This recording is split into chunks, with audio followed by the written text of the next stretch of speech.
Ladies and gentlemen, welcome to the Swiss Pavilion, to our guests who are here in the room, and also to our guests who are looking at us live from Switzerland and the world. It's a pleasure to host you here at the Swiss Pavilion. My name is Dante Dorini. I am the manager of SwissNex at the Swiss Pavilion. SwissNex is an agency of the Swiss government to promote education, research, and innovation abroad, and connect our universities, startups, and innovative companies with the innovation hotspots of the world, which includes the UAE and, naturally, Expo 2020 Dubai.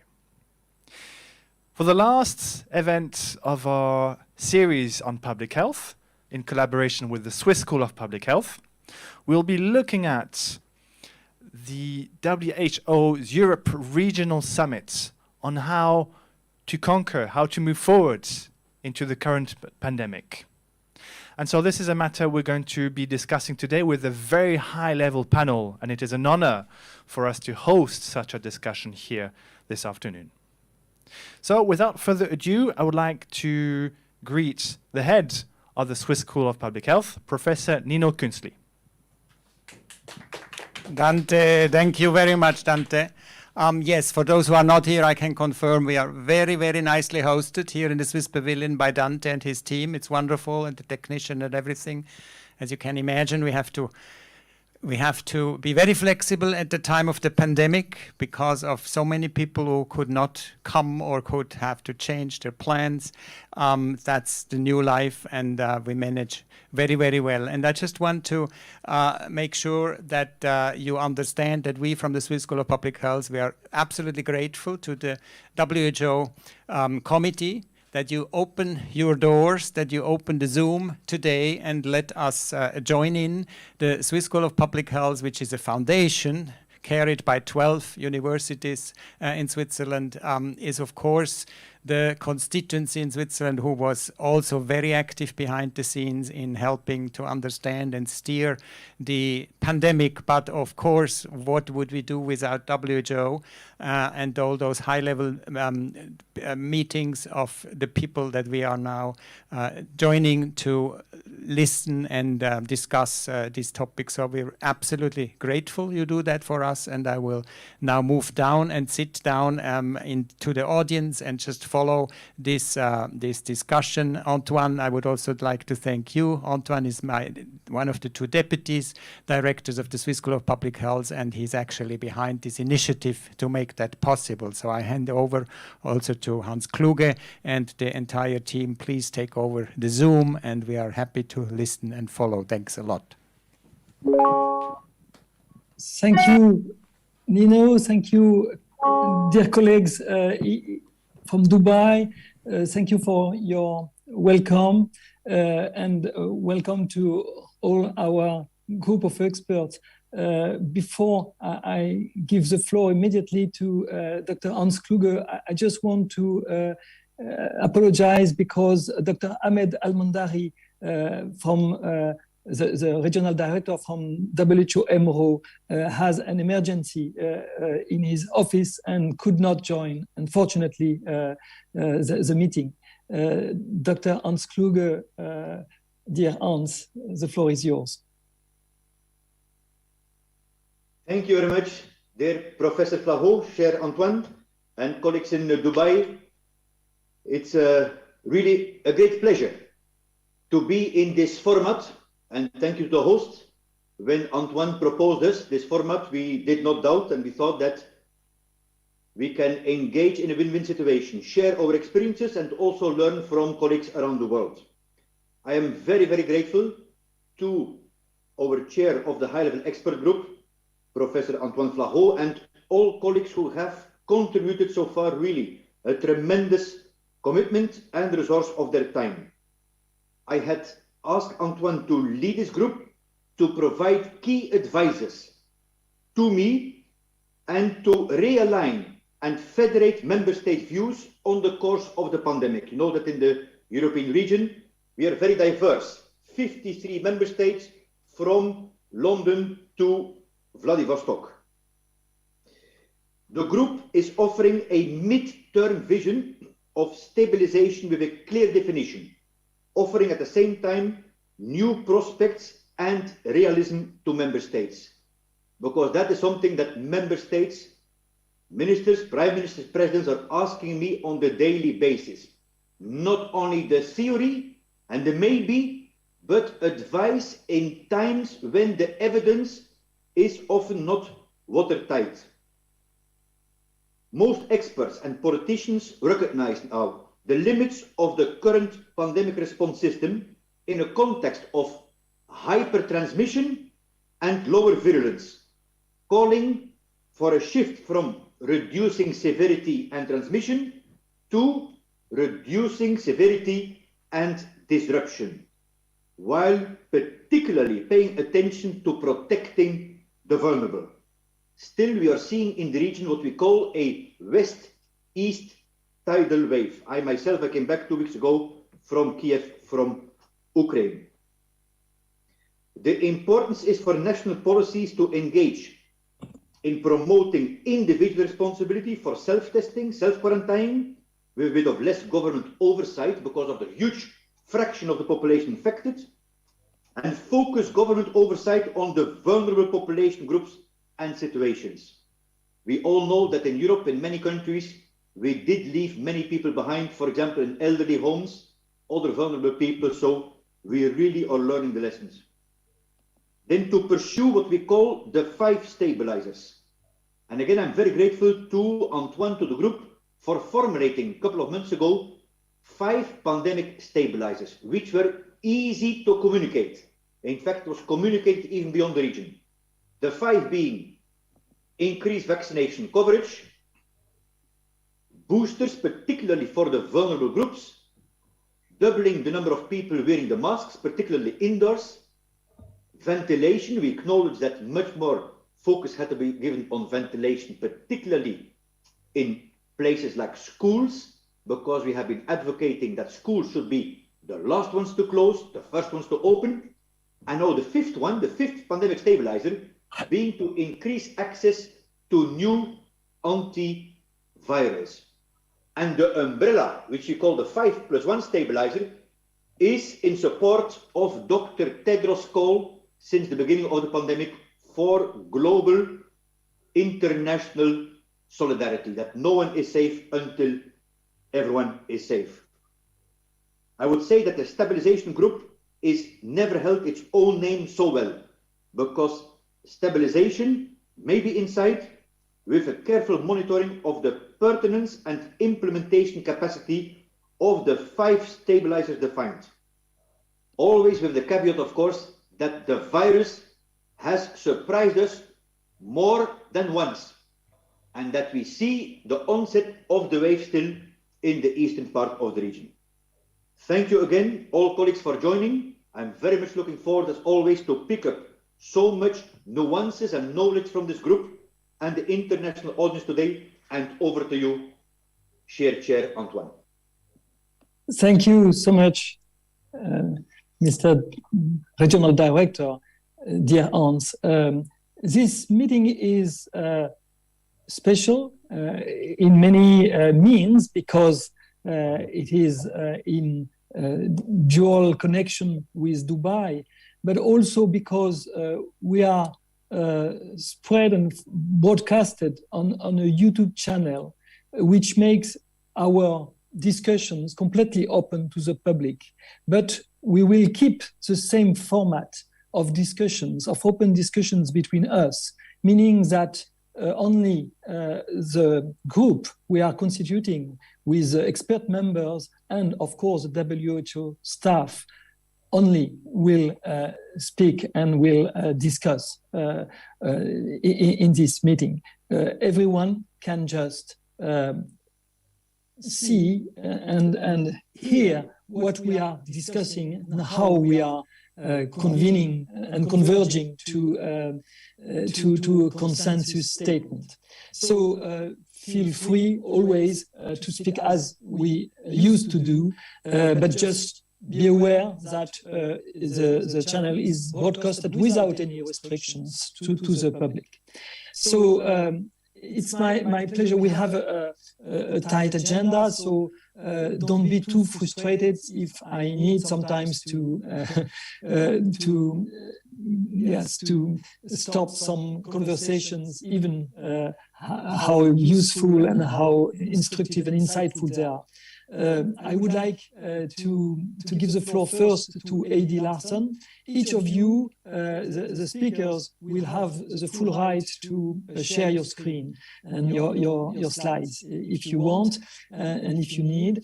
And of course, I will be happy for the minutes to have your slides if you agree also to share them.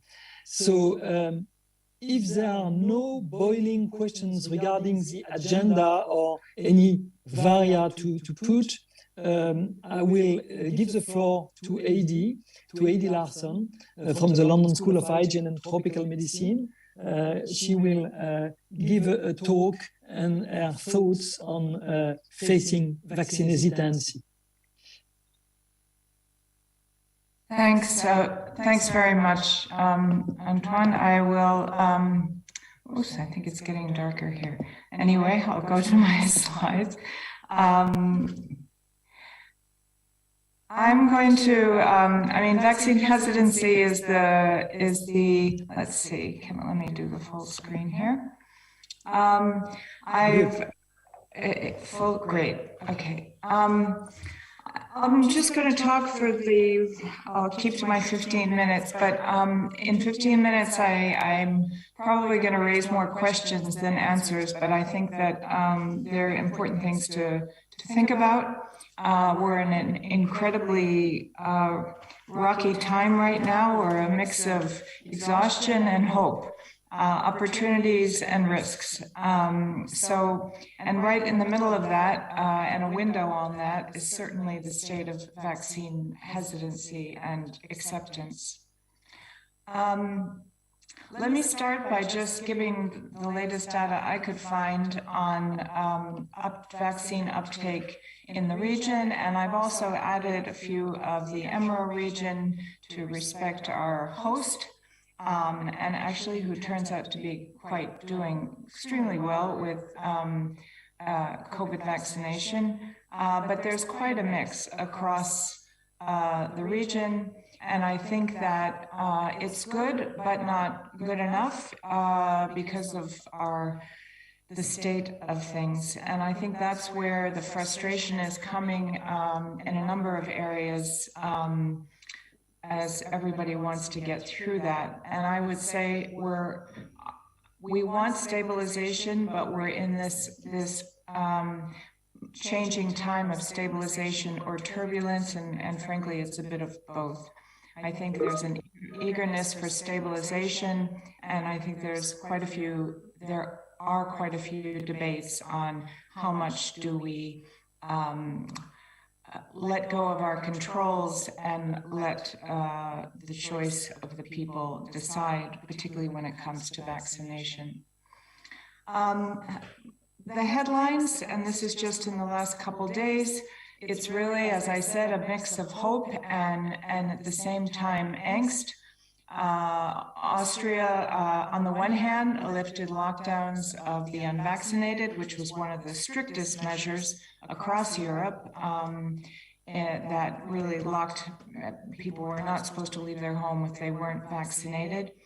At the same time, they're making vaccination mandatory for people over 18. So you can come out of your house, but you have a requirement and actually quite a serious fine if you are checked and you aren't fully vaccinated. So it's a mix of opening and still restrictions.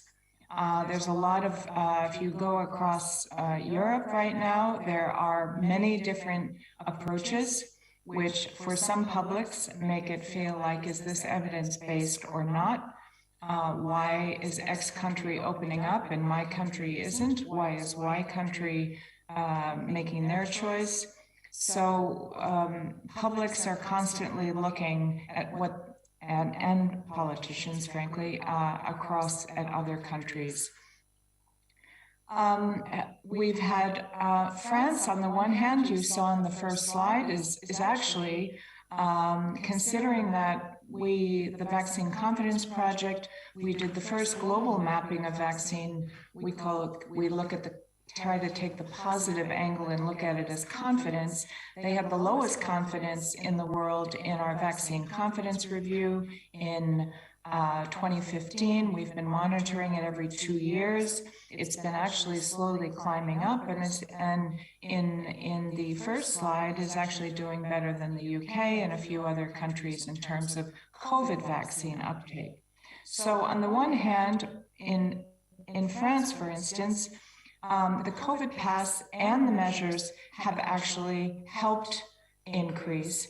But there's new research that's come up on the carrot and stick approach,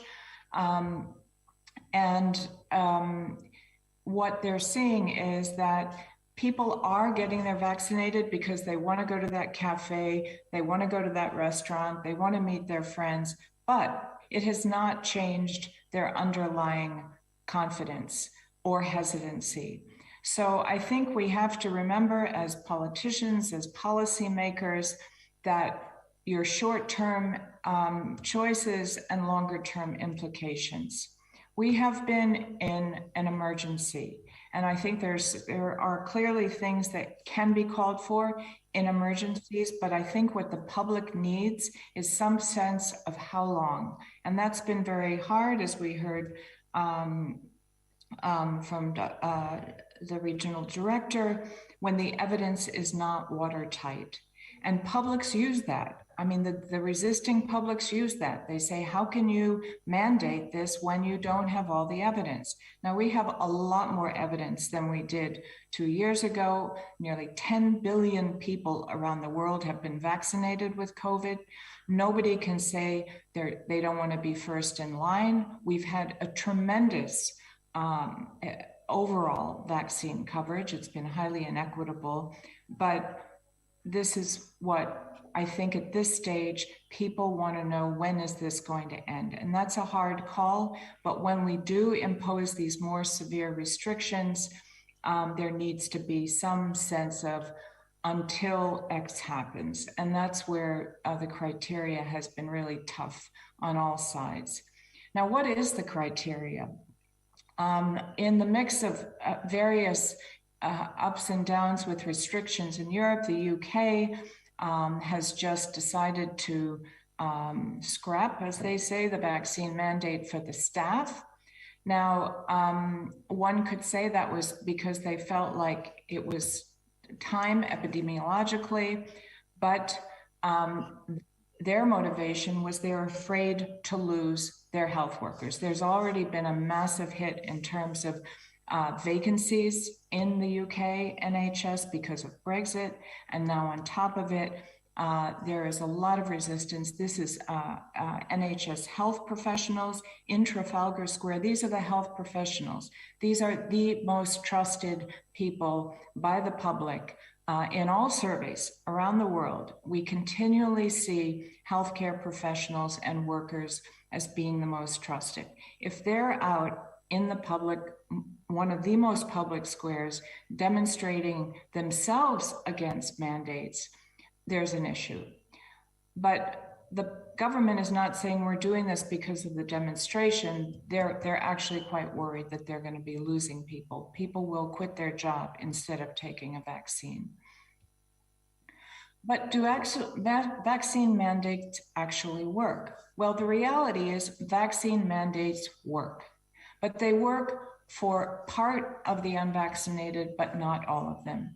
And we've done some major research in the Vaccine Confidence Project with a number of countries, but also in the UK.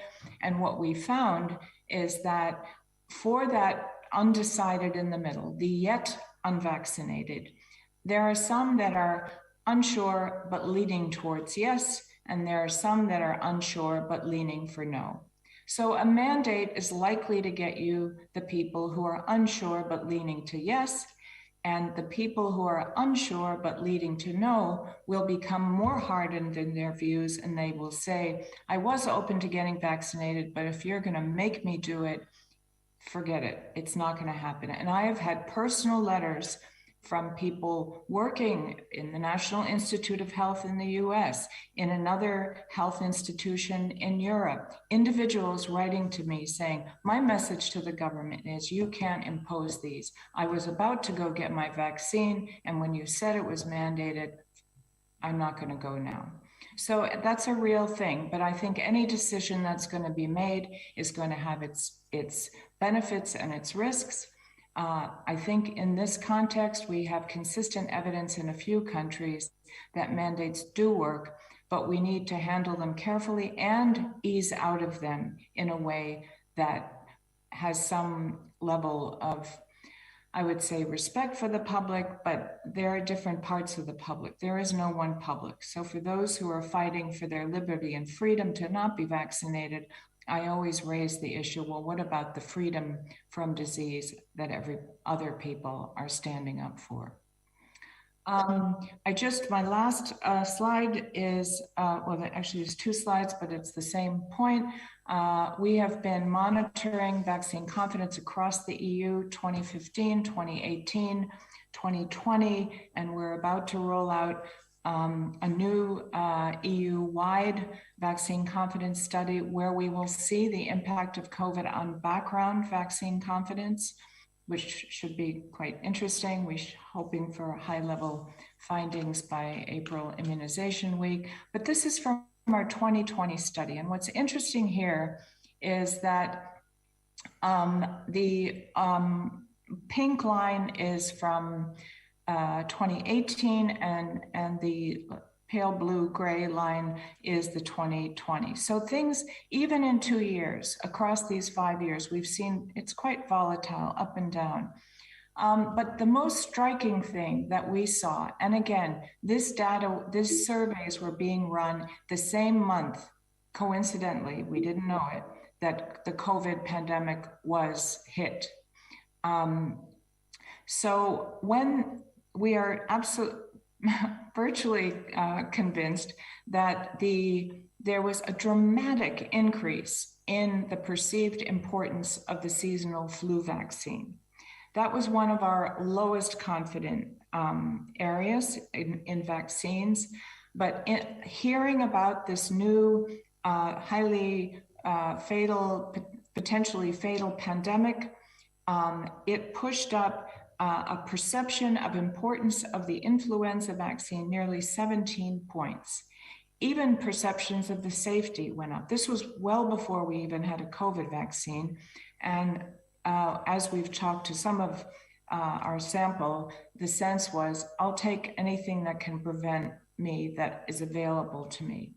So we'll see if that sustained itself. And on that note, I think we do need to think about the implications of how we handle this transition in easing out of vaccine requirements in a way that we keep the confidence of the public, because we have a lot of catching up to do for the routine vaccination, for upcoming flu seasons. So how we handle this transition from requirements and restrictions to moving back to stabilization, which is so important, as the regional director has said, we need to do that carefully with confidence and respect. Thank you. Thank you very much, Heidi.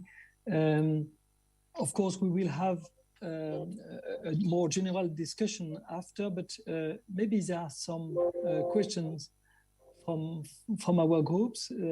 We have time to take them.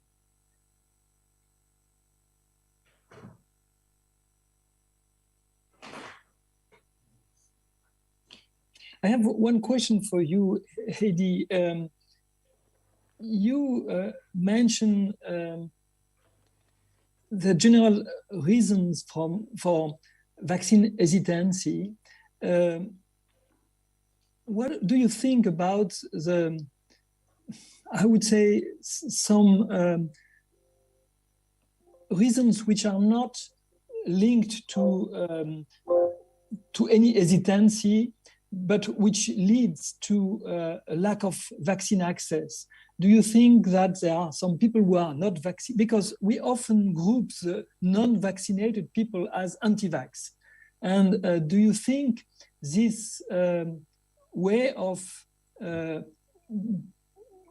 of maybe mixing all these people who are maybe anti-vax for some of them, or who are reluctant or hesitant to vaccine, but also those who are not able to be vaccinated because they don't speak English or French, or I don't know, or the local language, or because they have some incapacities to get the vaccine, or maybe some social difficulty to have 2 days off after their vaccine shot because of their contract, of their, I don't know, because they are immigrant or refugees. And what do you think about these different type of non-vaccinated people? I think you've exactly put your finger on the point and the issue, and that is that at the end of the day, the most important thing is that we use this opportunity to identify those groups, because normally we are primarily pediatric vaccines and some in growing number of adult vaccines, but COVID has given us an opportunity across the entire population to see where are those weak spots in delivery and access, and which will be very important for us moving forward with more life course vaccines. So the successes I've seen the best when people say, what's worked, and the things that I've seen working the best are hyper-local, local trusted figures, but also some of these access issues. We rely on COVID vaccine appointments on a smartphone. Not everybody has a smartphone, and in some households they may share one. And there's a lot of things that I think the more particularly in this transition stage, the more we handle carefully these groups that will remember how they were handled when it comes to getting their children vaccinated, or when they, for flu or other vaccines. They'll remember they made that extra effort for me. Thank you, Heidi. Okay. Of course, feel free to unmute your microphone if you want to take the floor and to speak. Do not hesitate. Okay, thanks. Just before we move to the next sessions with Catherine, Heidi, I have a final, very technical question, I would say, regarding Dubai and regarding can you hear me or not, Heidi? Yes, I just noticed my battery was running low. No, my apologies. Just I do not understand how a country like Dubai, like the Emirates, can have 99 or even 100% of vaccine coverage, because what I've understood, it's the total population, the denominator. It's not the eligible population, but the children cannot be vaccinated. Are they such a small proportion of the Emirates population? Do you understand these figures? I've checked, these figures are on our World in Data. I completely agree, but I do not understand them. Well, I think, I don't know. I mean, I was surprised too. I mean, I thought it was maybe the size of the population. They do say on the bottom that their definition of fully vaccinated, they left it open to what the country definition. So I don't know. Okay, we have lost you, Heidi, in the connection. So I think we will move. Thank you so much, Heidi, for your very brilliant talk. And we move now to Catherine Noakes for, having your thoughts on ventilation and aerosols and aerosol exposure. Thank you, Antoine, and hopefully you can see my screen now? Very, very well. Yes, Yes. thank you. Okay. So yes. So thank you for asking me to talk about this today, and I want to talk about what the things we need to consider at the moment with managing aerosol exposure in the context of Omicron. And I've put a little bit of background in here, as I know that there are other people listening in who might be less familiar with the discussion around transmission routes and things. And just to say, this is put together by the small aerosols and ventilation subgroup within this high-level expert group, who are some of whom are present today. So I guess the first part is, why do we want to ventilate? And the important part is it's to do with the modes of transmission. As we've gone through the pandemic, our understanding of transmission has evolved, and that consensus has grown internationally. And now it very much seems that the consensus is that the majority of transmission happens because of inhalation of the virus, rather than sort of what was at the beginning, which was touching surfaces and touching your face. But we are still unclear about how much of that inhalation happens when you're very close to somebody or when you're just sharing a room with somebody. I think it's quite useful that WHO updated the definitions on the public website around transmission in late December, which indicates that that transmission, which happens when you're close to somebody, is through a combination of short range airborne, so inhalation of small aerosols, as well as direct exposure to larger droplets which behave ballistically. That transmission can happen through longer range airborne transmission, particularly if you're in a poorly ventilated room for a longer period of time. And then it's still possible that some of the transmission happens through surfaces and hands, which we call fomites. I think alongside this, over the course of the past, well, the whole duration of the pandemic, we've had increasing evidence that there is viable virus in small aerosols. That means we've measured it directly through studies which are measuring exhaled breath. It's been measured in air in rooms. It seems this virus is very hard to culture from the environment, but there are a very small number of studies who've managed to culture both off surfaces and more recently in the air. And so showing that there are viable virus in small aerosols. I think there's good evidence from the super spreading outbreaks, and we can see that, you know, that allows transmission over longer distances. And there are cases of transmission between rooms in quarantine hotels, between rooms in apartment blocks, where the only explanation is an aerosol transmission. So I think that just highlights that really, as part of mitigation, it's really important that we manage aerosol exposure, and we have to manage it when people are at close range and when they're sharing rooms together. When it comes to Omicron, we know it's a more transmissible variant, but there are a lot of different factors that come into this. So shorter generation times mean that things happen far more quickly. We get cases, the epidemics build up and come back down much more quickly. There is some evidence from laboratory studies that the virus, the Omicron variant, seems to replicate better in upper airway cells, which may explain some of the increased transmissibility. And of course, we know we've got the vaccine escape, so a lower immunity. There's also some suggestion that the symptoms are more like a common cold rather than the earlier symptoms, which was more to do with cough and fever and the loss of taste and smell. But it's hard to be certain about that. And we can see that we had higher attack rates. And when Omicron first came on the scene, there was some evidence of some very large super spreading outbreaks. I think it's quite difficult to say whether those were unusual compared to previous variants, because of course we had vaccine escape, we had an effective timing in that a lot of countries were loosening restrictions. It was the first time people got together in large groups for a very long period. And of course, being winter conditions, people were indoors.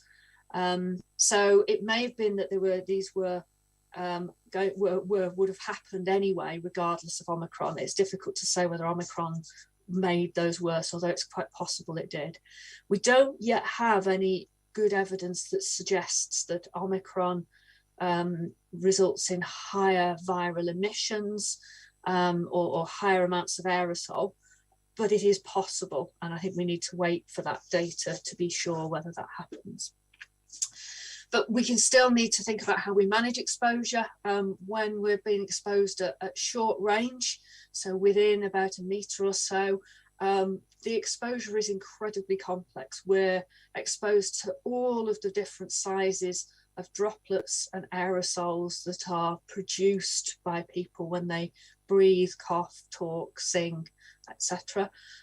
This is a really nice picture from Don Milton, a paper by Don Milton last year, which just really illustrates that complexity and also illustrates the potential impact that masks will have, particularly in both mitigating the amount of aerosols that are released as well as the amount of aerosols that are inhaled. And maybe this is slightly optimistic, although I guess if it's a highest grade of mask, an FFP3 mask fitted well, then you would expect to see that sort of certainly level of protection.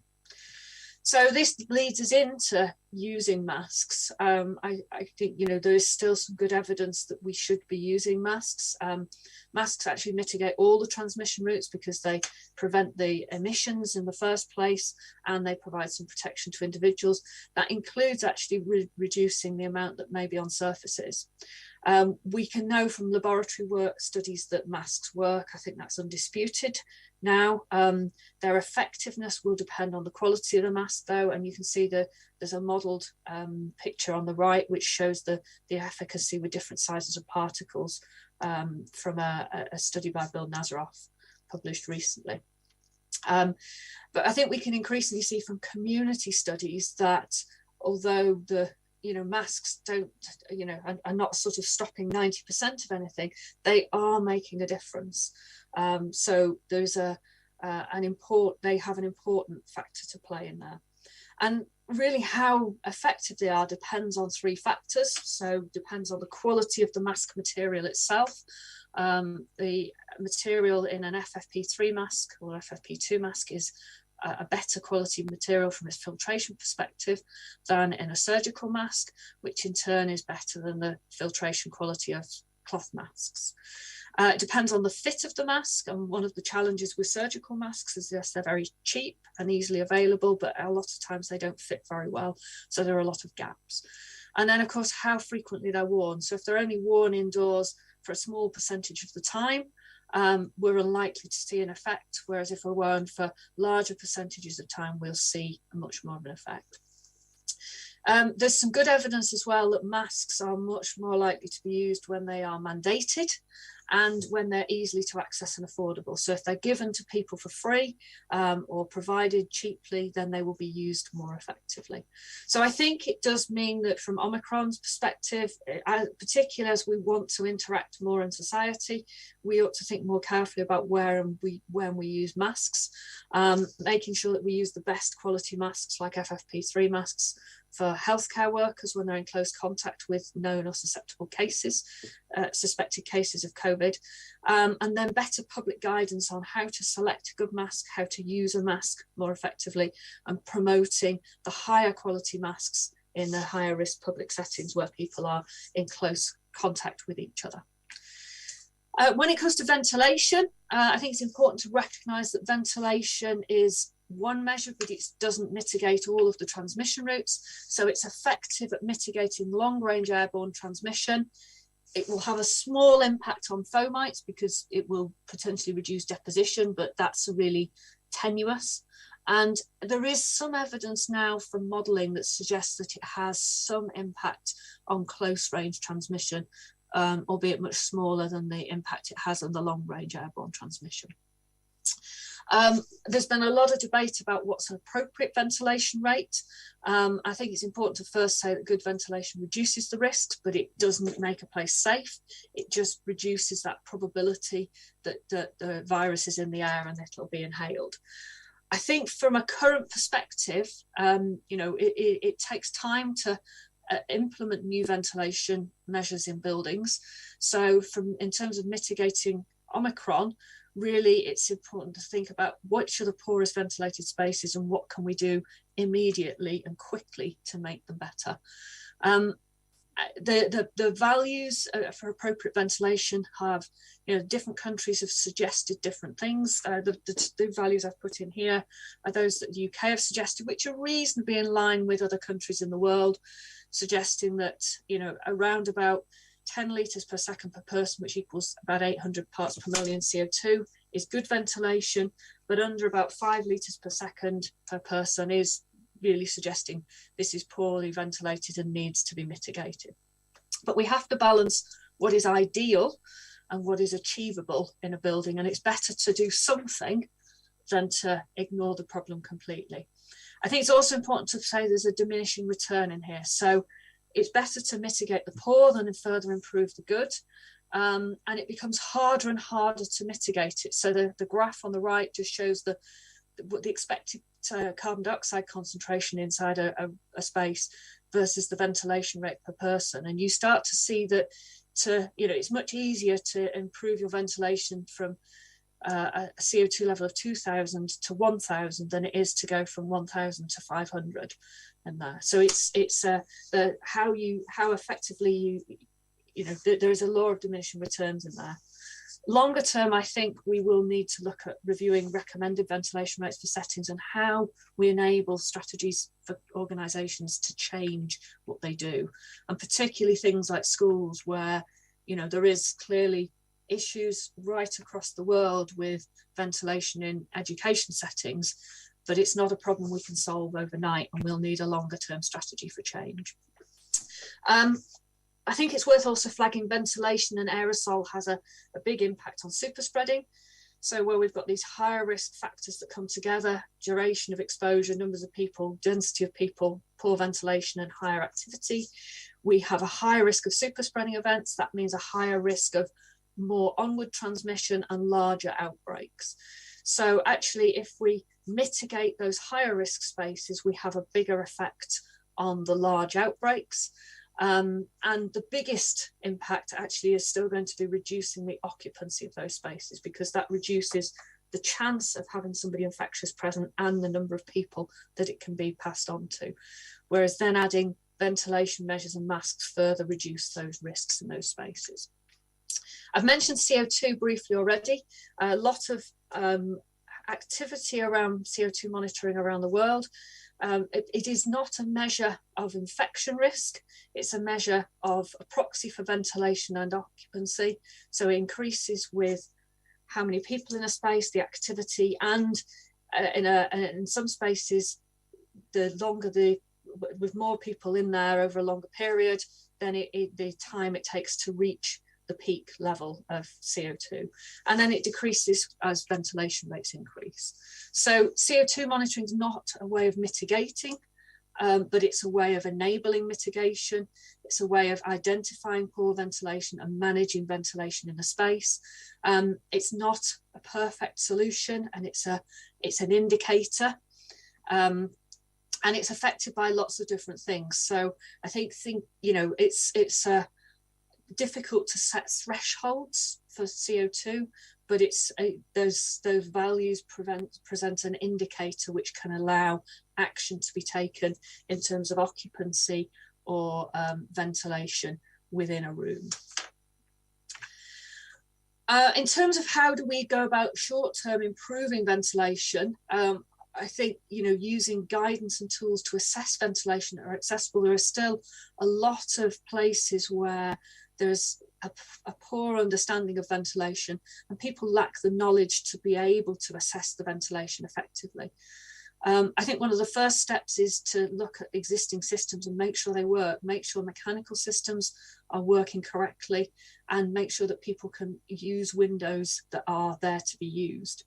And we need guidance and support in that, so appropriate guidance to support how windows and vents are used properly and how to use things like CO2 monitors.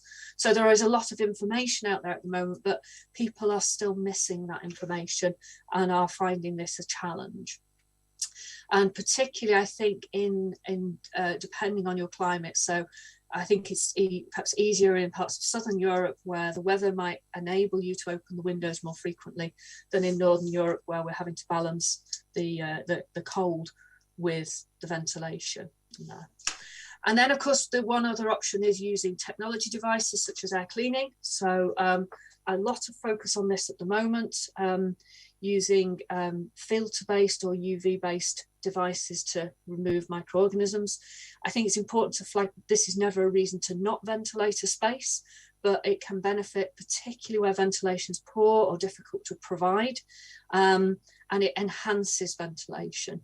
And there's some growing evidence around their effectiveness, including controlled test data, and more recently some studies which are showing that it removes the RNA from the air in a hospital and in a chamber study.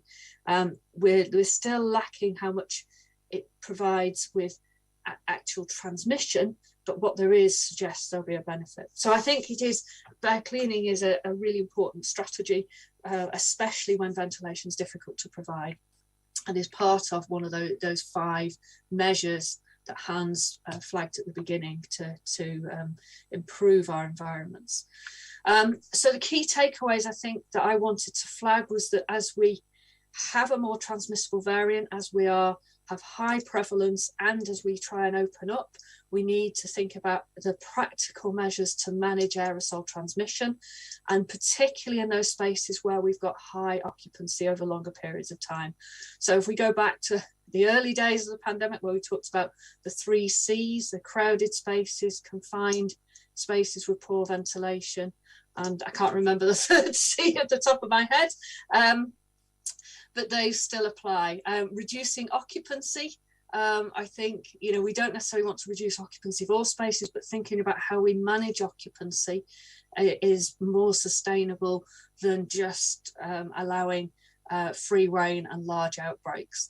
And then thinking about how we can use masks more effectively, and providing that information and incentive for higher quality masks to be worn correctly, particularly when people in close proximity. And then looking at measures to improve poor ventilation, which are based around good strategies and good risk assessments to take practical steps quickly in those different spaces. And I will stop there and open to questions. Thank you, Kath. Hans told us that it is closed, confined, and crowded, the 3rd C. Excellent, thank you. I knew I couldn't remember my 3rd one. So my apologies, because you raised your hand. Some of you raised your hands. I did not saw them in the former session, but we have time for a couple of questions if you have some. I don't know, Michel, you have raised your hands, and Alexandra after. Michel Tirem. Yes, on the preceding presentation, if I may, we found in Belgium that the people who have the highest perception of risk are the non-vaccinated, which is very interesting because it calls for a possible policy to decentralize the uptake of vaccines to family doctors and primary healthcare, because there is that inch to eventually change people's minds. And therefore, the capacity to do that depends on the coverage of primary healthcare, which in Belgium is very interesting because in the Flemish part, you have 80% coverage of people with family doctors, while in the French part, you have 40%. So therefore, the potential to increase uptake is much higher in Flanders than it would be in Wallonia. So I don't know how we can replicate that reasoning in other countries, but that's probably a good predictor for the potential to increase uptake given by the coverage of primary healthcare in the general population. The other one is on the presentation just made, and thank you for both presentations, very enlightening. Should we start to voice for a policy of reduced cost of FFP2 mask? FFP2 mask is about €3 each. And I think that's a serious limiting factor. And under Omicron, we saw the Yale studies and the data you just present, Kate, but there is up to 70% more efficiency of FFP2 over surgical mask, according to the Yale study on Omicron. So really, that says it all. So we might need to really voice and write that. We need to have policies that make FFP2, FFP3 much more accessible. less fashionable, but I guess more accessible. The other one is to see whether we can shift resources of massive testing into ventilation. Ventilation lacks of resources, but we're still promoting transmission reduction by testing even asymptomatic contact. And I think that's a nonsense. This clogs the system and takes so much resources. So perhaps we can also promote the shift of resources, government resources, from testing policy to more ventilation. So for testing to one of our stabilizers. Voilà, I'll leave it there. Thank you, Michel. Maybe Adi, can you answer first? I think the first comment was more of a comment than a question. I fully agree that by looking at what the current, what the potential to increase based on what we're already seeing. Did I understand that, or did you have I thought you had a very important point, and I would fully agree with it. I don't know if there was a particular question. Rather an observation of a discussion I had with Benjamin. Yeah, it's an important one. Thank you. Thank you. And Kath, do you want to comment on? Yeah, I think I would be slightly wary of saying what should our policy be, because it's policymakers who make those decisions rather than scientists. But having said that, I think there is a good case for looking at the availability of different types of masks, the accessibility for different types of masks. And I think to go one step further than what you just said, Michelle, which is around the reusability and sustainability of masks, because, all of these are disposable as well. And actually development and accessibility of reusable high quality FFP2 standard masks, it is likely to be of even more benefit. But I do agree we need to make sure that these are accessible to everybody. And from a ventilation perspective, I agree. I think there is a need to, I don't know if I'd say let's divert testing resource into ventilation, but I do agree that we need, ventilation has had probably the least resource put into it through the pandemic. Words said, but action has been quite limited in most settings. I guess the question is who does that? Should it be government who does it, or should it be organisations who do it themselves? But whatever way, there is a lack of resource being put into ventilation. And I think that if we do invest correctly in ventilation, not so much that some of the air cleaning things, portable air cleaners are probably a short-term sticking plaster solution. But if we invest properly in ventilation, then that makes our buildings more resilient for both for climate change, if we do it right, and for the remainder of COVID and whatever comes next for us. Thank you, Kath.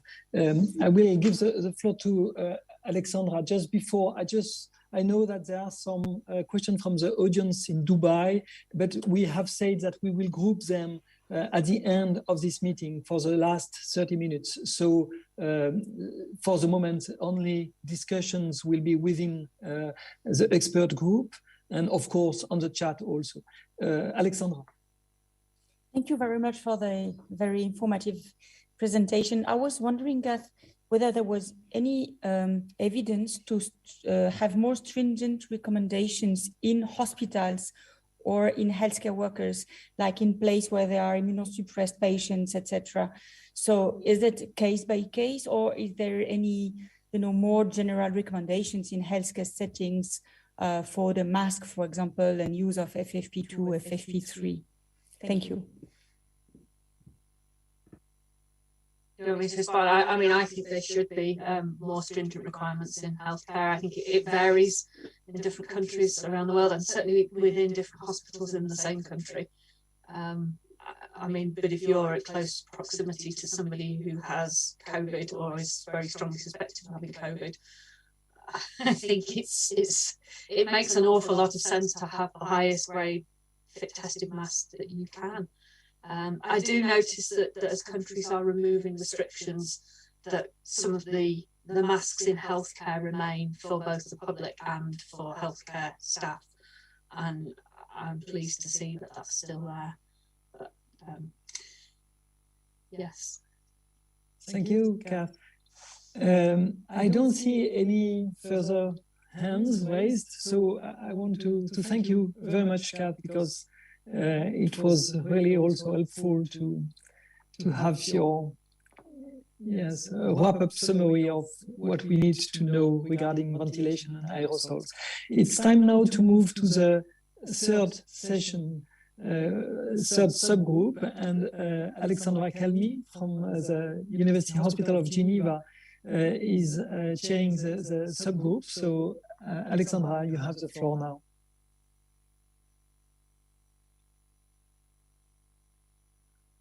We can't hear you. Yeah. Okay. Can you see my slides? And we can see your slides, absolutely. Perfect. Okay, wonderful.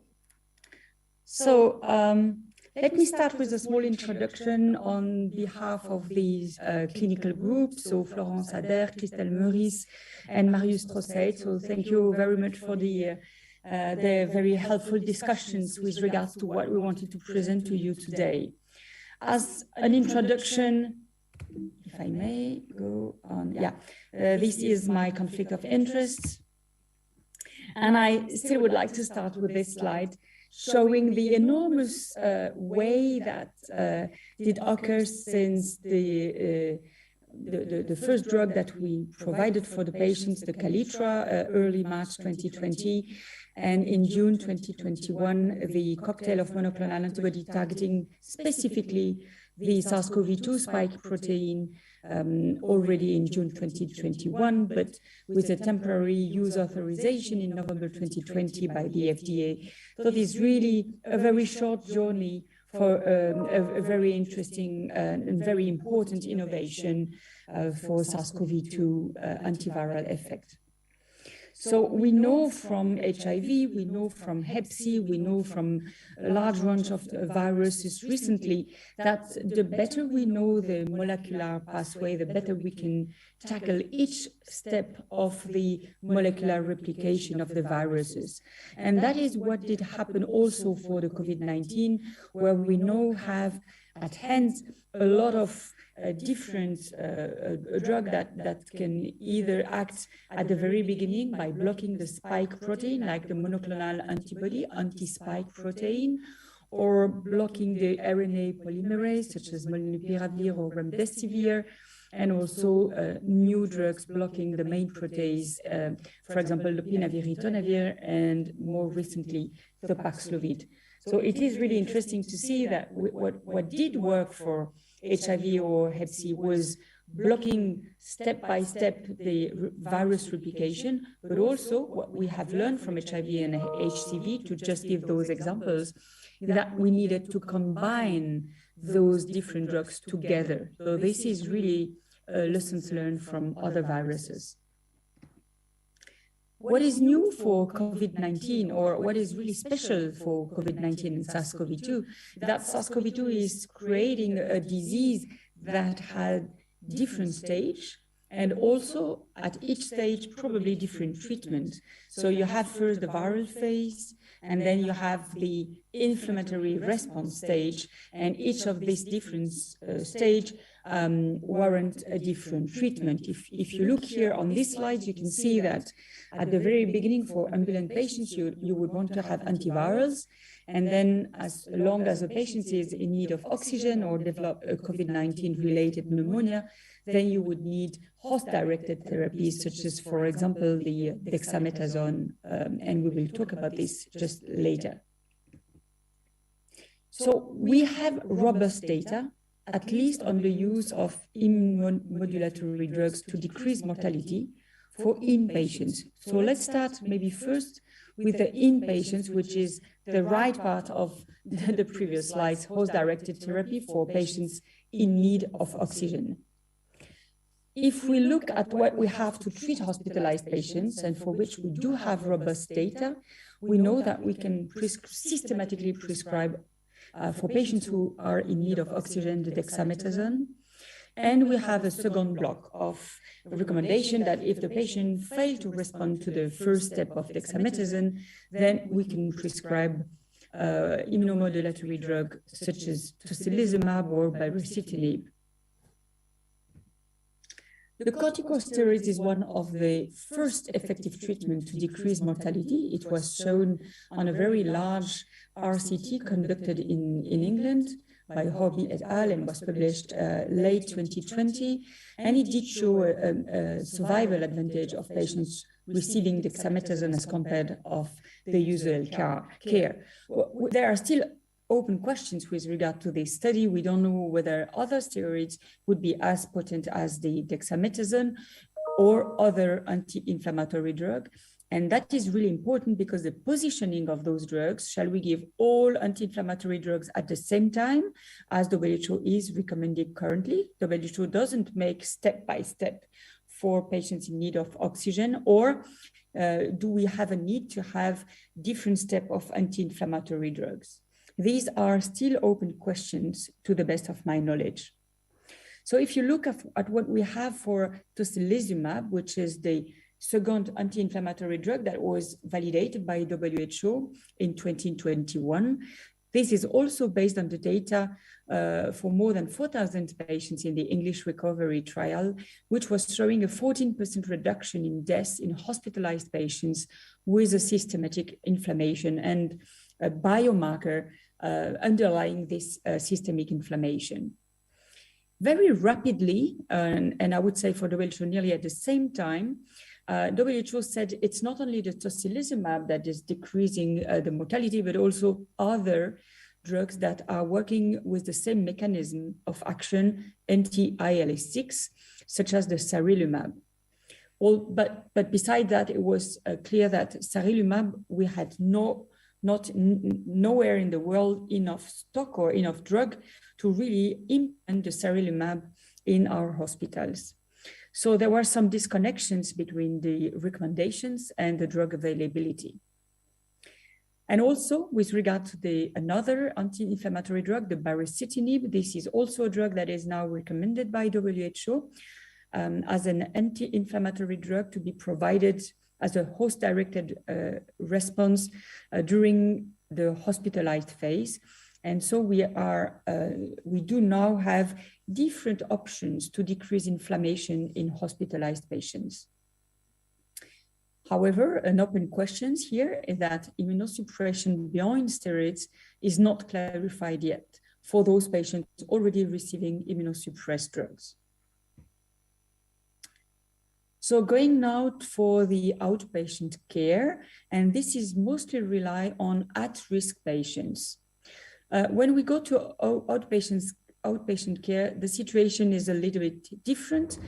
There are many new drugs coming in right now in Q1 2022, but for which very few countries have in vivo data, so real world data. We really don't have real world data for those drugs. We have already talking quite a lot about the molnupiravir. It was like a saga because we had 50% efficacy on a press release on October 1st, 2021, and then down to 30% efficacy in November 26, 2021. And it was quite difficult to really understand the reason for this change, despite the fact that it's well known that we can have differences between interim results and the full data set results. But here the difference was really high. And overall, what we can say is that this drug in phase 3 trials is well tolerated, but the efficacy is below what we expected, only 30%.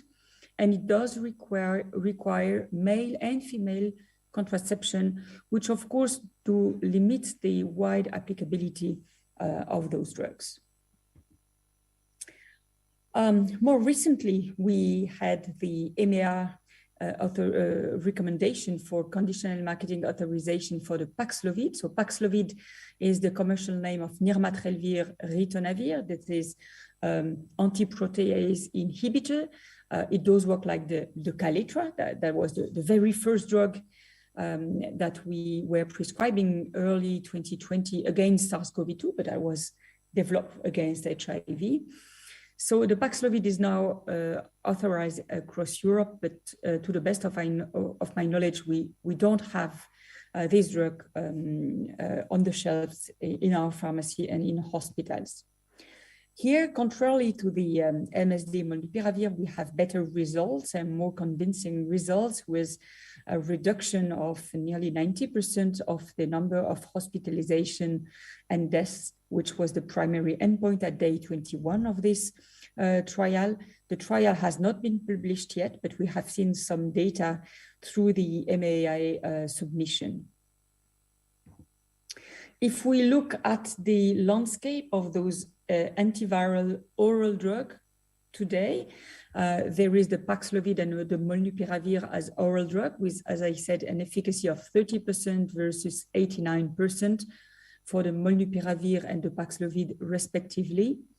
There are some other drugs coming in who can be used orally. I think the most interesting drug that will be coming and for which maybe in Europe we can have an impact here is the Shionogi drug. Very first results have been sent today to some of the market authorization agency. The Shionogi drug is also an direct antiviral drug, and it does not require a booster, unlike the Paxlovid. So its easiness of applicability is really a really clear advantage. So we're really looking at seeing this phase 2-3 in a preprint so that we can maybe change or adapt our strategy for antiviral use.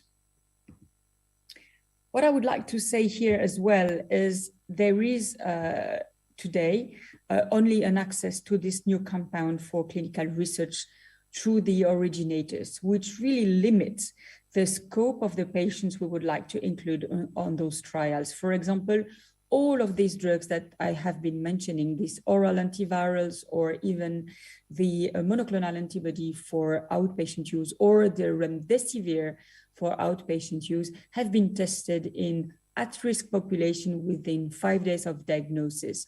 So there is a very limited geographical scope of those trials.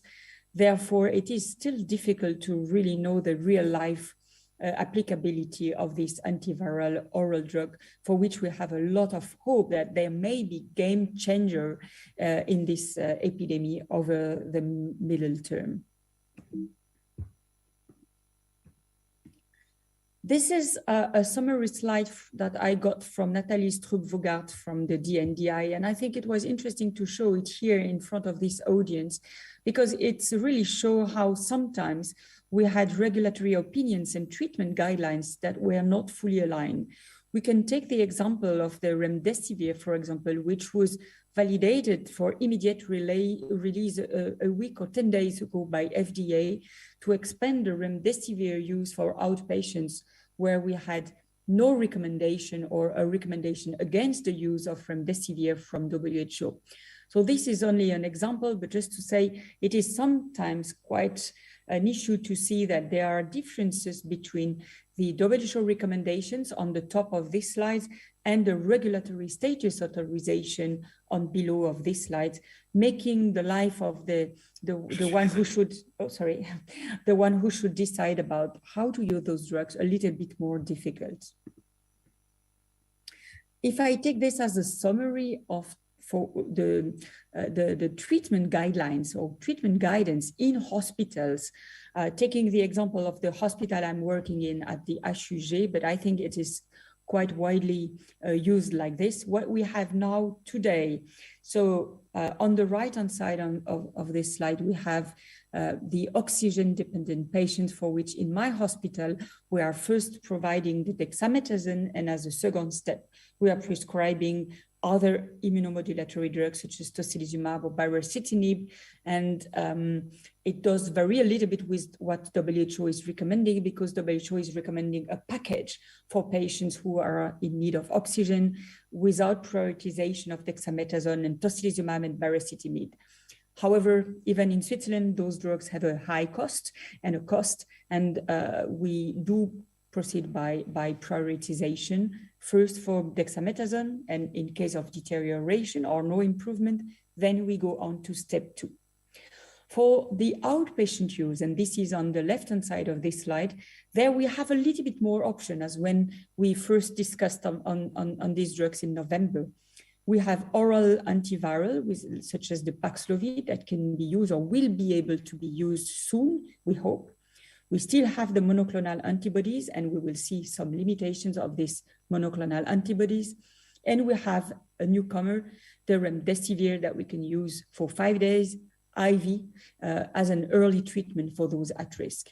And as post-exposure prophylaxis or pre-exposure prophylaxis, for the time being, studies have only shown the effectiveness of monoclonal antibodies in this indication. And I would like to end here with the key challenges in the Omicron era, because Omicron has changed dramatically our drug treatment management and patients management also in hospitals. First, Omicron is less severe, despite some differences that relies on the immune system of the patients, or the fact that most patients are vaccinated now or have some sense of immunity. I think we can all realize that the patient's profile has dramatically changed over the last 3 or 4 weeks. What we have seen in most hospitals is that patients are hospitalized with a COVID, but not necessarily for COVID.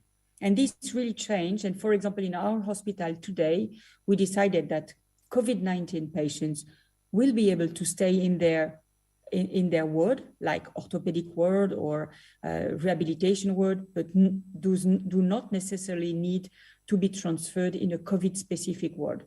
So this is really a dramatic change on the patient profile and how we can deal with those patients in hospitals. There is also other challenges looking at treatment, as Omicron has shown a decreased efficacy to nearly all monoclonal antibodies that were marketed or available. For example, here in red, we can no longer use etesevimab, bamlanivimab, andevimab, or casirivimab that were widely available, the Regeneron, for example, in our hospital, both for hospitalized and for outpatient. The good news is that apparently the oral drug that we have, the direct acting oral drug, still maintains some sort of activity facing the Omicron, but we haven't seen no whatsoever data of those phase 3 trials that I have shown in prior slides have been generated during the Omicron wave. So all of these are in vitro studies and need to be more robust in the real life during the Omicron wave. And Omicron isn't milder for everyone, as the New York Times said earlier this month, and it couldn't be more true. I mean, we are seeing really a shift in the needs that is major from the general population at risk, because everyone was at risk. Everyone past 50 with some hypertension, etc., was at risk of the Delta severe COVID disease. But in the Omicron wave, we really see a shift in the need and hospitalization of immunosuppressed patients. And this is really unprecedented since 2 years. It's a new population that is now hospitalized with a disease. And we really rarely see now patients in need of oxygen who do not have really severe comorbidity and immunosuppression. Immunocompromised patients are really a separate group of patients. It is indeed a high-risk population for which the vaccine have less efficacy, but they also have a longer viral excretion, sometimes for several months. And it has been postulated that the Omicron and some other variants, such as the Alpha, were generated by ongoing replication in immunocompromised host. And also the combination therapy that are not all targeting the spike protein could provide a benefit, but we have to see that in immunocompromised host, the mutation prevention, when you use drugs such as the molnupiravir, this is also an ongoing challenge. There are gaps in the evidence generated by the current registrational trials not only because they haven't been done during the Omicron era, but also because the number of immunosuppressed patients included in those trials is extremely low, from 1.8 to 5%. And in some of those trials, patients were not even allowed to be entering those trials, such as in the sotrovimab trial, no immunosuppressed patient was allowed. So it means that our major need today is to treat immunosuppressed patients. And the major gap is that we have no data whatsoever on either how to treat those patients with single therapy or whether we could combine those drugs together to more efficiently help the immunocompromised patients. This is an example from the remdesivir trial, the PINA3 trial, where we can see an extremely good efficacy in giving 3 IV days of remdesivir, another direct-acting antiviral. But if you look at the inclusion criteria, you will see that the immunocompromised patients account for a very minimal number of patients. You know, it's 14 patients in the remdesivir part, less than 5%. So it's extremely difficult to really rely on those data to adapt our treatment guidelines. There is a shifting of the need from the general population to immunosuppressed patients. We have talked about that. And there is also a deal with drug shortage. And as you can see here on the right, I saw that yesterday that in some hospitals, like in the Mass Gen in the US or in the Mayo Clinic in the US, very well-known hospital, they use a lottery to allocate the scare COVID drugs for the immunocompromised. So, I mean, this is not anecdotal, this is real life, and this is extremely painful to see that. There is also shifting the need from hospitalization to ambulant patients. We have a huge number of ambulant patients, and it does really need that we know how to treat and who should really benefit from the oral drug that will come onto the market. We are dealing with uncertainties with regard to how to treat, who to treat, and also how to treat, because we have everywhere drug shortages. And this will be my last slide, the concluding comments. So as a summary, I would say we have robust data that have shown that 3 drugs at least have the ability to decrease mortality. Dexamethasone, tocilizumab, baricitinib, and monoclonal antibodies at the time before the Omicron for the monoclonal antibodies. We have promising innovative treatments for our patients, but these promising treatments are not suitable for all settings. We still have many therapeutic gaps. First, we only have treatment for patients where symptom onset is below 5 days, so we don't know what to do after 5 days. If there is an issue of regional generalizability, most of the studies have been conducted in unvaccinated people, non-immunosuppressed people, non-pregnant people, no children were into these trials. We have no data on how to treat post-COVID. Shall we give, do we give antiviral drug to prevent post-COVID? We don't know if that works, etc., etc. Many therapeutic gaps. And we also have an access for patients that is limited also in Europe geographically due to the cost, to the route of administration. I mean, if you need to hospital, as well as other repurposed drugs for adapted test and treat strategy for all those who are in need. And with that, I would like to thank you for your attention. And I would be happy if maybe my co-workers from the clinical group wants to add something to this presentation before we close this chapter. Thank you, Antoine, for the opportunity. Yes, thank you so much, Alexandra. I don't know if the other member of your groups would like to add any comments. Oh, it was perfect, Alexandra. I think you really summarized it well. Sorry, Florence. Thanks, Alexandra. That was very, very good. Thank you.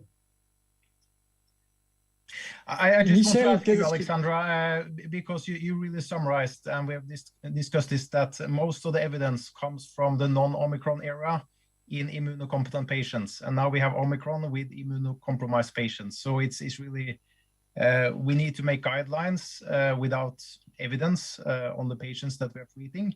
And there is also a need of new evidence. So how should we solve this? I mean, we need to treat the patients because we think these drugs work. But we also need to generate new evidence. What would be the best way forward to combine those two needs? I mean, this is extremely difficult. Where I can just say that we shared among this group this combined trial where we were really interested in treating immunosuppressed patients as an outpatients, knowing that your group, Marius and Florence, will also have a trial in immunocompromised host in hospitalized patients. The problem we are facing currently now that we are trying to fund this trial is that no industrial wants to provide us with the drug. They have no willingness whatsoever to fund a study for which they don't have all hands on it, and which may be showing that you cannot prescribe this drug in immunocompromised hosts where the needs are. So we are now in intense discussions with, for example, with Pfizer, and it was extremely difficult because we had an answer from Pfizer that this is really fine, thank you very much, the design is wonderful, but we will do the study ourselves because we want to control the data and we won't provide you with any drug. So as an academic investigator, we have to worry ourselves on who will pay the drugs, and the academic funders are not really happy to fund the drugs from Pfizer. So we are in a circle right now that is extremely difficult to move to generate the evidence in the Omicron era in the patients who are the most at risk. Thank you, Alexandra. So a comment from Christelle Meurice, who said that in Belgium, they are trying to make a multi-center trial on patients treated by sotrovimab in immunosuppressed. Yes, we are. Yes, if I can comment, we are 3 tertiary hospitals, 2 in Brussels and 1 in Liège, and we are trying to make a retrospective and prospective study. We had first Regeneron with the Delta wave, and we have sotrovimab from end of November. So we will have patient Delta variant on sotrovimab and now Omicron with sotrovimab. And here in Belgium, the recommendations are immunosuppressed patients at first, and then comorbid patients. And as I said in the subgroup, we are trying to manage for the comorbid patients, so not immunosuppressed.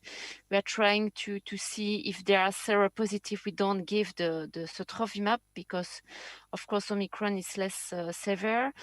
But for people who are not vaccinated or with low response in the non-immunodepressed people, we give sotrovimab for the moment. So we are trying to make a multi-center study because we use quite a lot of antibody, monoclonal antibody for the moment. So we think also it's very important to have real life information because, as Alexandra said, those people were not in the studies. So we really need to see the efficacy of those treatments in the real life. So thank you for your comment. We will take only 2 additional questions. Michel and Florence are there. So Michel Kazachkin. Thank you. Thank you, Alexandra, very much. My question is, given the relatively robust data, as you call it, is it still possible to conduct studies against placebo with the next drugs to come? Well, I think this is a big issue. Same for vaccine. I think it is. For vaccines, I just don't know how we can I think that's clear for vaccine. Yeah. Well, no, I think that is an issue, but you have seen also from the data that there are many unanswered questions. For example, people who have been vaccinated prior to being SARS-CoV-2 positive, so are still very, very limited number of those vaccinated people were included in trials. So maybe in some subset, it will still be interesting to have a placebo, but overall, it is very difficult for hospitalized patients. I think it is not possible to use placebo anymore since already nearly 2 years. So I think that is quite clear. For outpatients, we have no data in asymptomatic patients. For, I think in this population, there is still room for getting the evidence. We have no evidence for the asymptomatic patients. We have immunosuppressed patients who are asymptomatic. So what are we going to prescribe to them? So I think there are some data gap that still would warrant some placebo, and especially if you're asymptomatic, you're not in the severe range of disease that makes you really thinking twice about placebo. But I think the placebo control trial are for niche patients, I think, or for the combinations. So of course, if you want to combine different drugs, it would be great to have placebo to be sure you can have a very standard clinical endpoint. But here again, we are facing big limitations from the industry, which is extremely difficult to get placebo and would delay sensibly the trial implementation. So the answer in short is it may be possible for some small group, but certainly extremely niche patients. So I understand the Belgian trial that was mentioned by Christelle Meurice is an observational study, and probably we will all be looking at other designs than, controlled studies with Well, for example, the combined trial that we're trying to finalize the protocol right now will be a randomized controlled trials without placebo, combining testing a monotherapy for immunosuppressed patients who have a mild disease versus a combination therapy. So here, I think you can compare. You would want to have a placebo. It's difficult, but we will be able to compare. So the quality of evidence, hopefully, will be there. Thank you. Laurence, I think you raise your hand. Yes, thanks to give me the floor. To go further on Alexandra's remark and Marius' remark, I think we have a triple issue, which is the Omicron, that's for sure. The elderly patients are also patients at high risk with a kind of a torpid clinical presentation and immunocompromised patients. And I think countries should organize to conduct prospective observational studies in order to revisit the accurate use of the drugs that are currently available. And that's the issue we are confronted to. And Christelle was emphasizing that every country has to organize. And for that matter, regulatory authorities must grant the use of these drugs to compare the efficacy and try to decipher the subsets of patients that are the most sensitive and that are the most, I would say, for which the use is better in terms of outcome.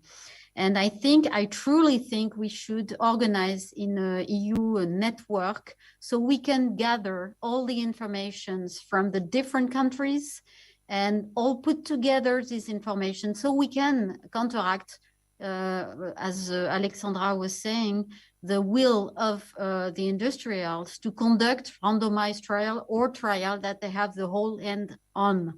And I think we should now organize a little bit more so we can gather. And as a matter of fact, EMA has asked some countries to be able to provide some information on specific subsets of patients, particularly immunocompromised patients, from all the data that we can gather, the observational data that we can gather on the ground. So that was my comment. Thank you, Florence. I think, Dominique, you raised your hand also, and maybe that will be the last question on the group. Yes, just to mention that in the UK, for the drug for which there is some data, but with a lot of open questions, such as molnupiravir, but even other drugs, they're conducting, they have approved the drug, but the drug is only allowed if you enter a trial, which is a randomized trial, except for a very small subset of participants who are felt as very high risk and for which they will receive the drug. and it's called panoramic. So if you go to you look for panoramic on the web, and you'll find the site, and they'll describe what they're planning to do. So they dare to randomize, but it's not against placebo. But because the drug is approved, they've got drugs, they can buy it, and they don't have to ask the permission to the company. Thank you, Dominique, for this comment. I don't know, Alexandra, if you wish to comment. No, I would like to thank you for your attention. I think it is a moving landscape, as you have seen. Each time we have to make a presentation, we change the whole slide. I mean, it's really, and the patients are changing. I mean, it's just amazing what we are seeing right now. It's no longer the same hospitalized patients as 3 weeks ago. So it's quite fascinating, I would say. So thank you so much for that. We may have some questions from the audience. And before we move to the final discussions on the 2 questions I sent you by email yesterday, I would like to know if from the audience in Dubai, there are any questions arising. And if so, feel free to take the floor now. I think we don't have the video, we don't have the camera with Dubai, but we have the audio. So the floor is yours in Dubai if you have any question. Thank you very much for this series of presentations. We have collected a few questions from the audience and also from some students who were able to interact and think about the program that you have been presenting. And Emily and I will gather the questions. The first one is, what is the evidence that masks worn outdoors reduce aerosol transmissions? So the question is about the evidence of, you said, of aerosols? I will repeat. What is the evidence that masks worn outdoors reduce aerosol transmissions? Masks outdoors, is, if I well understood. Catherine? So I think there isn't very much evidence that masks outdoors do have a substantial effect. And I think, you know, where people, it might be sensible to wear masks outdoors is in spaces where it's very hard to maintain physical distance and it's a crowded space. But beyond that, the chances of transmission outdoors are not zero, but are very small. And so the evidence for mask wearing beyond really crowded spaces is quite limited. I don't know, what do you think, Kath? I have maybe one exception to this rule. I completely agree with you, is when there is a peak of air pollution outdoors, with fine particles, not because of any transmission of the coronavirus attached to yes, fine particles. yes. I mean, if you've got a very high air pollution event, particularly if you've got wildfires and things, I would absolutely be saying wear your mask outdoors. That's not to do with COVID, though. That's for your own personal protection, and particularly if you're sensitive to it. Yeah.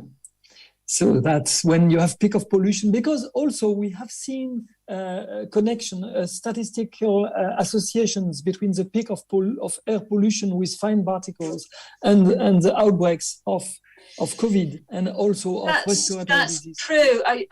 It's difficult to know the relationships between weather conditions, air pollution conditions and outbreaks, and how much of that is to do with a direct contribution to transmission, or how much of it is indirect. For example, when you've got poor outdoor conditions, people are more likely to be indoors and to shut the windows than to be out in very poor conditions. I think the same is true with very cold weather and very wet weather. How much of the impact is directly related to temperature and humidity, and how much of it's to do with human behaviour? And I don't think we know the answer to that yet. Yeah, thank you. Any other questions from Dubai? Actually, we have collected the questions in the room. We do have quite some questions for you. So the second one that we have here, and perhaps it's quite a big question, is, do we have to accept that masks are something to stay forever? And at what point can we say that masks would not be necessary? Could you hear me? Yes, sure. Do you want me to have a first go at that as well? I mean, I think that is actually a really difficult question. I hope they don't stay forever. I think there will be some settings where they do stay for much more than they were before. For example, in healthcare settings, I think there'll be places where they're worn much more frequently than they ever were before. I do hope for the public that they don't have to remain forever. I think they should be a tool that we can bring out during high periods of transmission.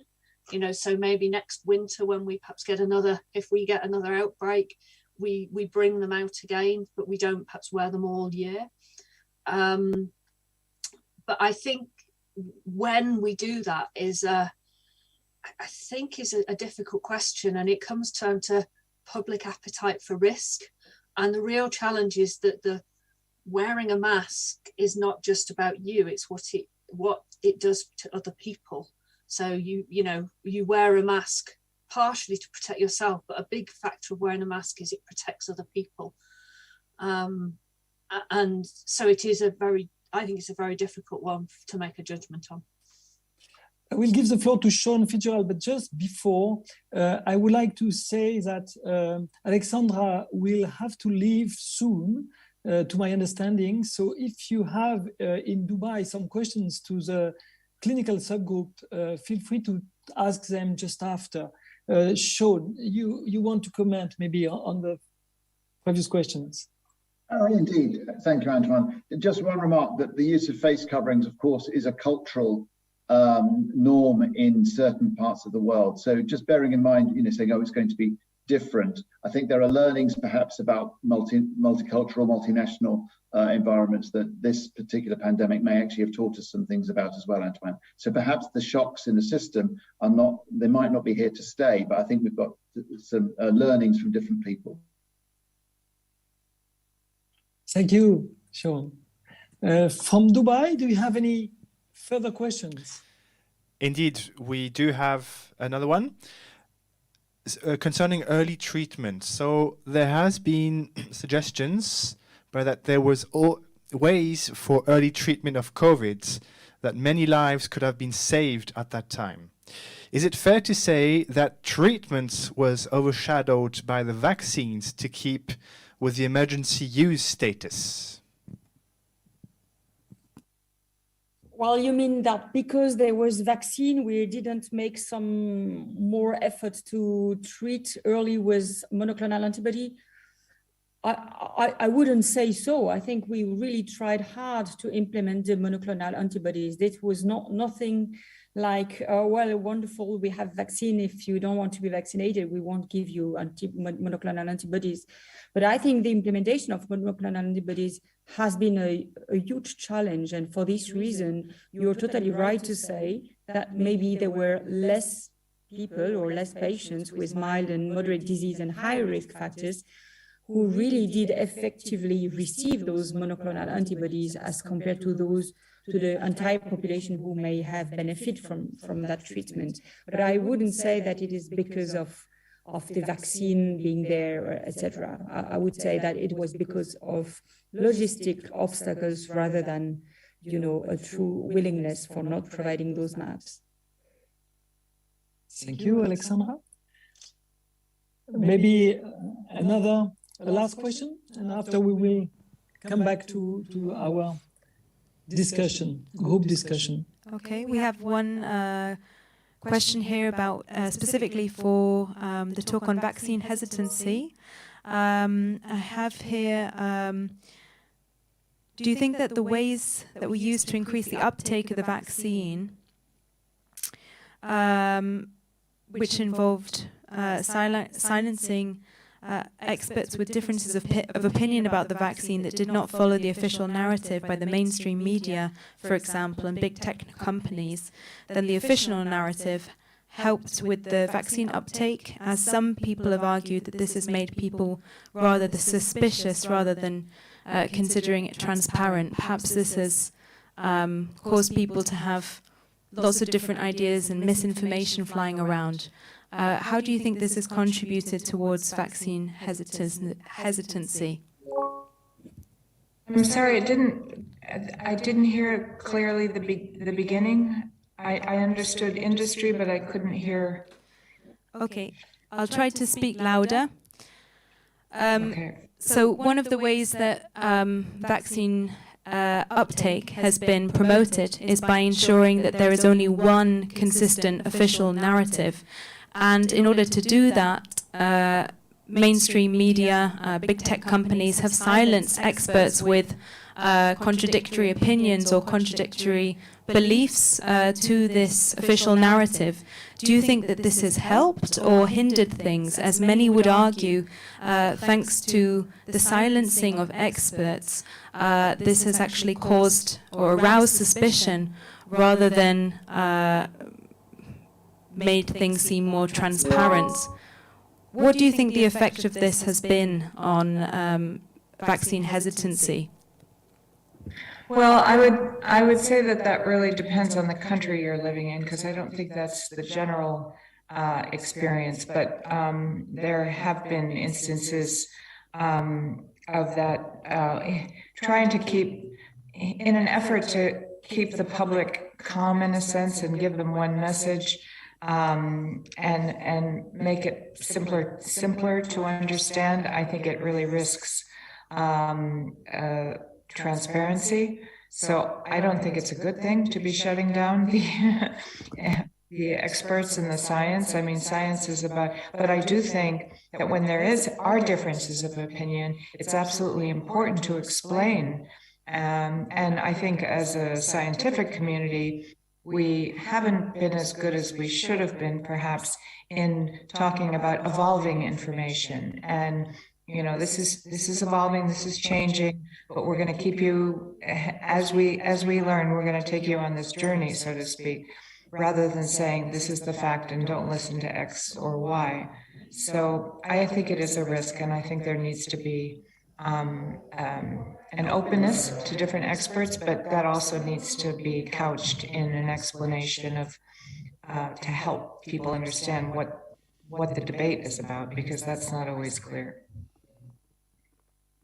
Thank you, Thank you very much for your answer.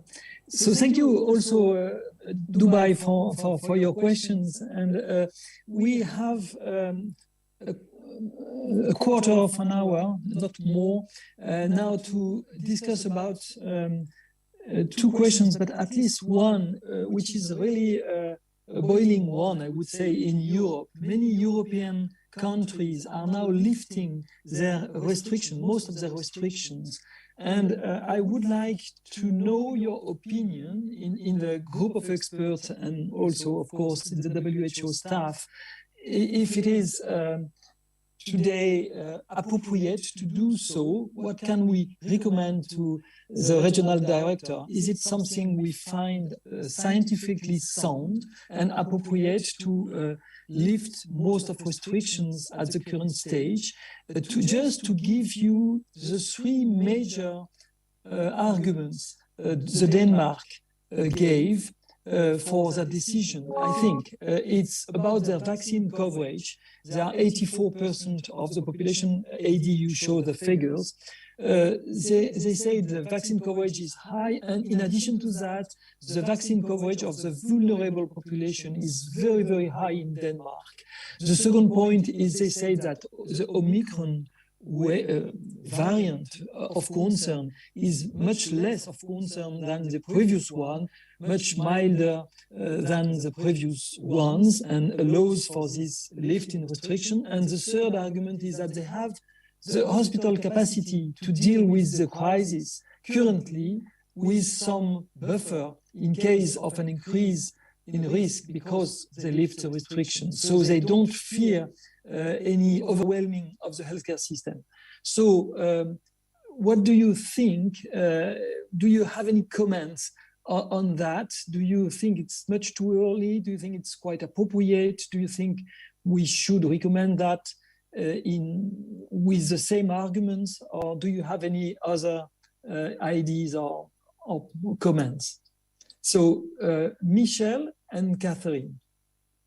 Michel Tirren. I think that it's an important point. I think what we need to recognize is that the current policies are reaching their limits. We discussed that also with Belgian expert yesterday.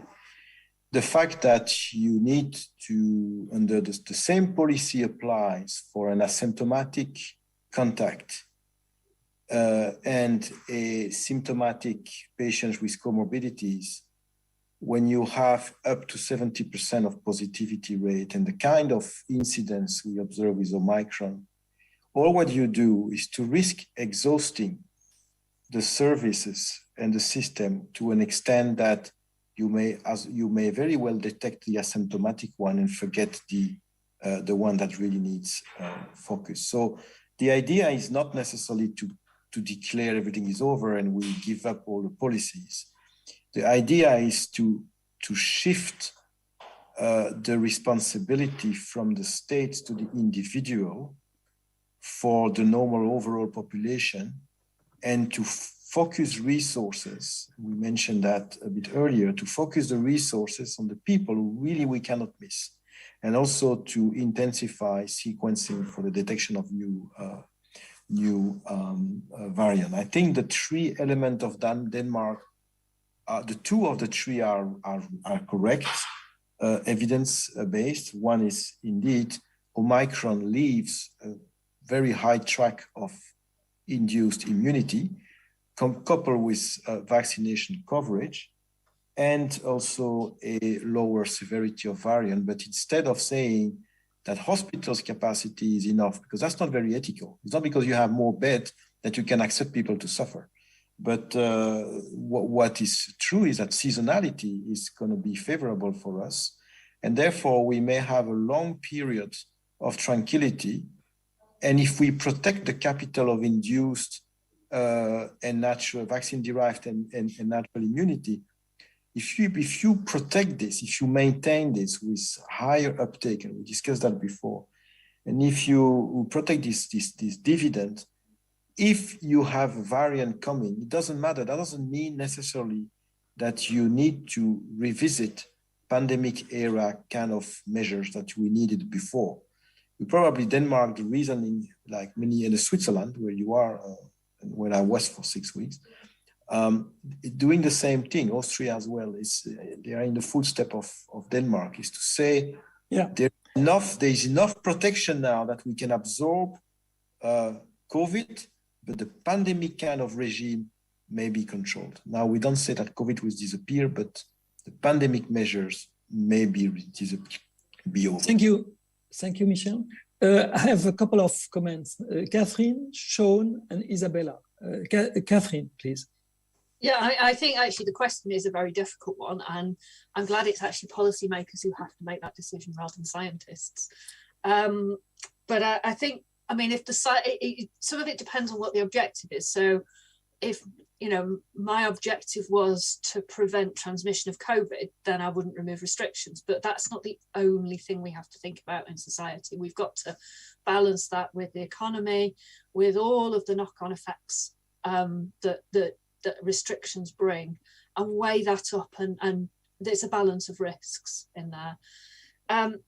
I think one of the things that needs to be thought about at the moment, I know Michel just mentioned about the transferring responsibility from the state to the individual. I think that has to happen, but we also need to be careful, because it's not just about the individual as in what it does to me, it's also the individual as in how people impact each other. And we need to think about how we support those who are more vulnerable to be able to interact in society as society opens up. I think, one of the challenges you can see at the moment is that although,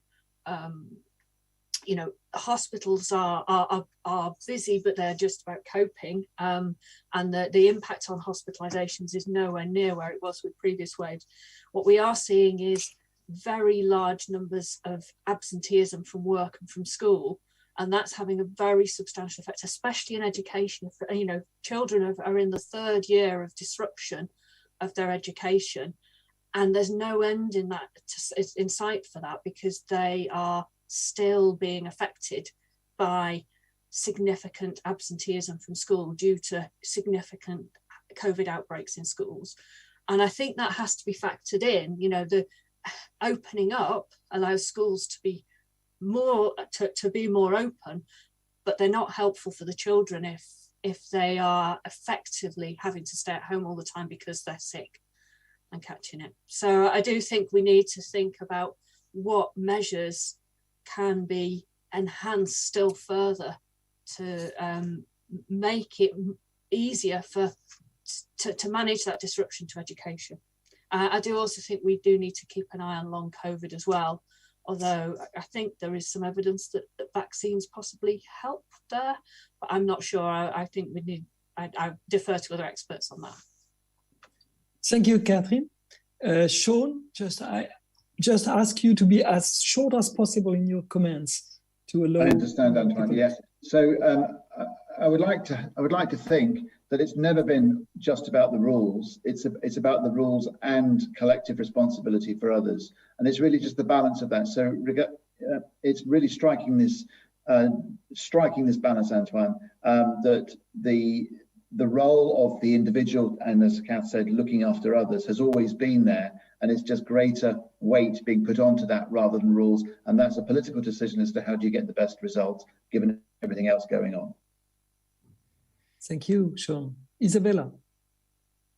Yeah, so Kath has already mentioned some points. I think for the lifting, that actually time is working for us. I think we are coming in a more and more favorable position because we are entering spring in most of the European countries, or in all European countries. So I think for me, this would be something where maybe it makes sense to stay with the measures for a few more weeks while we are still in the cold period, knowing we will have the seasonal effect that will additionally help us even when we lift the measures.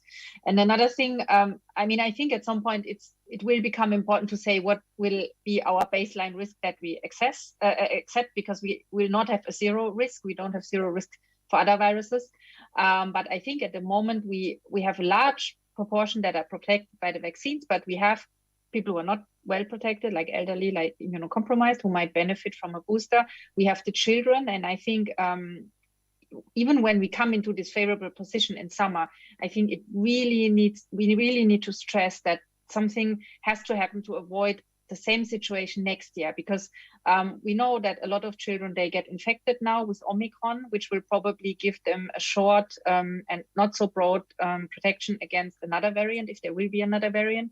Not all of them are eligible for vaccination. So I think it's very important to make, to still think of these educational institutions and make them more safe for the next winter, because I think even if they do not become very sick with the acute disease, just this problem of children being sick, teachers being sick, all these disruptions, I think also this exposure to disease and to the whole problem of this disease is also it's also not good for the children, even if the acute mild disease is not that strong or not that severe for most of them. And then I also think that when we only look at hospitalizations, we might miss some other things, like some long-term consequences or something like long COVID.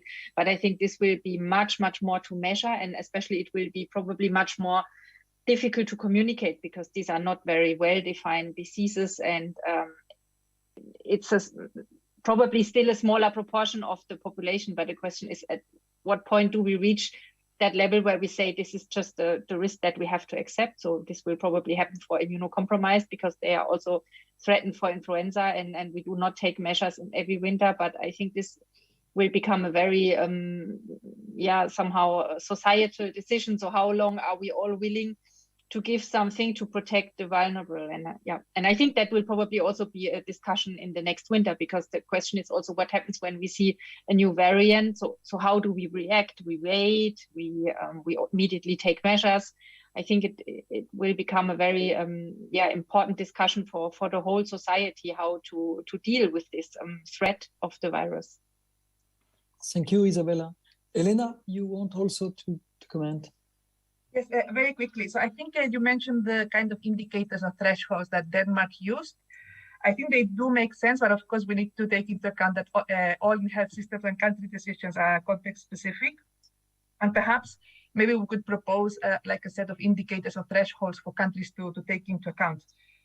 So one would be vaccination coverage, And then the other one, Dave mentioned hospital rates. I think we could broaden it a bit because some countries are really facing challenges with primary healthcare. So not only the hospital in terms of what we consider the health systems, but maybe to come up with 3 or 4 indicators of a key to consider before lifting restrictions could be an option at the European level. Over to you, Antoine. Thank you.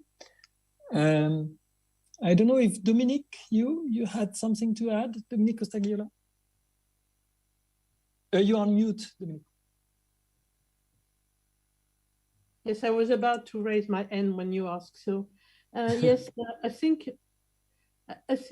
everyone is reasoning as if there is no risk that a new variant occurs soon. But we have had several variants during last year, and some of them spread mainly during the summer. So I'd just like to remind that, to keep that in mind. So in addition to thinking of when and how to lift the measures, and we had the discussion already on the mask, for instance, a while ago with Catherine, and the answer was not so easy as to when we can remove the recommendation of wearing mask when you are indoors. And I think another thing that needs to be discussed is what are we going to do in case there is a new variant? How are we going to reinstitute measures?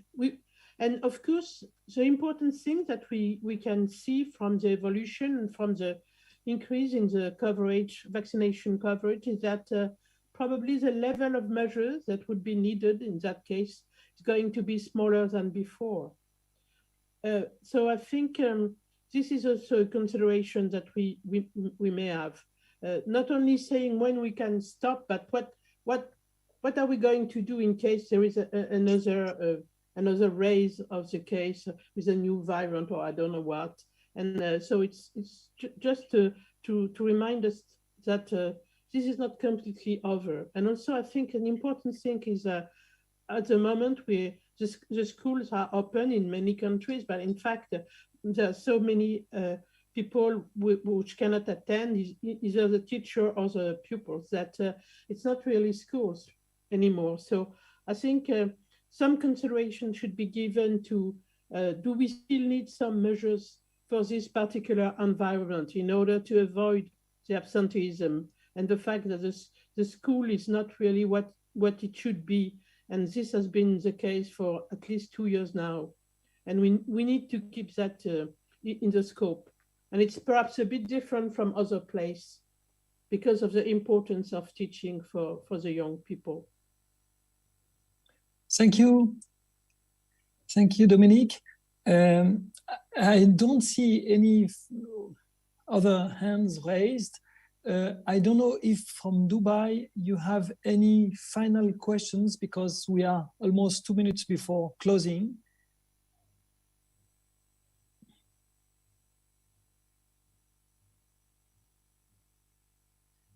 It's late in Dubai. Hello. Sorry, we do copy you. Can you hear us? So on this side, yes. Just a short thank you from our side, from my side at the Swiss School of Public Health, but also from Swissnex. We'd love to just say thank you again for your time and for allowing us to sit in and take part and ask our questions. Very much appreciated. And we now pass over to Dante Larini, who will also close now this session. Thank you very much, everybody. Once more, thank you. It was an honor to receive such a lively discussion from the Swiss Pavilion. We wish you all the best from Dubai to the entire world. Thank you very much for joining us. Goodbye.